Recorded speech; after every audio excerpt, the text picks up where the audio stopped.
Now, before we get into analyzing the schools, okay, now let's consider the idea of school itself. Okay, so this notion that school is a place where where you're supposed to go and learn, okay, is I would say misunderstood, to say the very least. Okay, schools in this part of the world, according to our civilization, they were centers of learning. But learning what?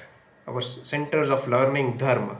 Okay, dharma, that is the cosmic order. Now, do not use the term religion to describe dharma. Okay, it is a very inadequate term. It is a very narrow term. It is a very monotheistic way of defining things. Okay, so that is what schools were, to further study dharma, to further the cause of dharma.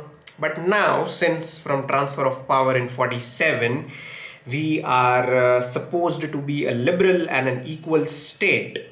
Okay, the schools or academic institutions that are run by the non-converted natives obviously will be under the purview of the state.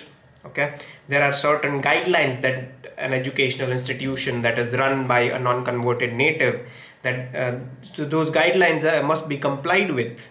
Okay, and those guidelines are pretty restrictive. I mean, the recruitment of teachers, up to there are certain quotas that are supposed to be reserved for the EWS category. Now, that is not a problem. Okay, that is a very good step.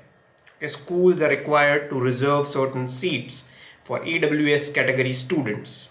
Okay, so who exactly ends up paying fees for the free education that these majority non-converted native institutions provide to these EWS categories? Obviously, the government. Okay, but there is significant literature out there that proves that these payments aren't exactly very forthcoming. There are delays up to a year. Okay, government, they take up to 1 year to clear these dues. By the time the school has already shut down.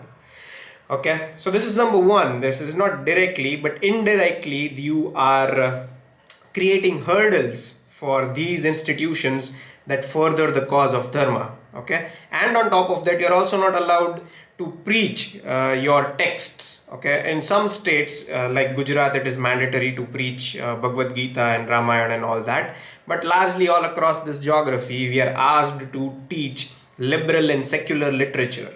Okay, compare this and juxtapose this with all the monotheistic educational institutions, such as the Christians have their own schools, the madrasas and all that. They are not imparting secular literature or secular knowledge.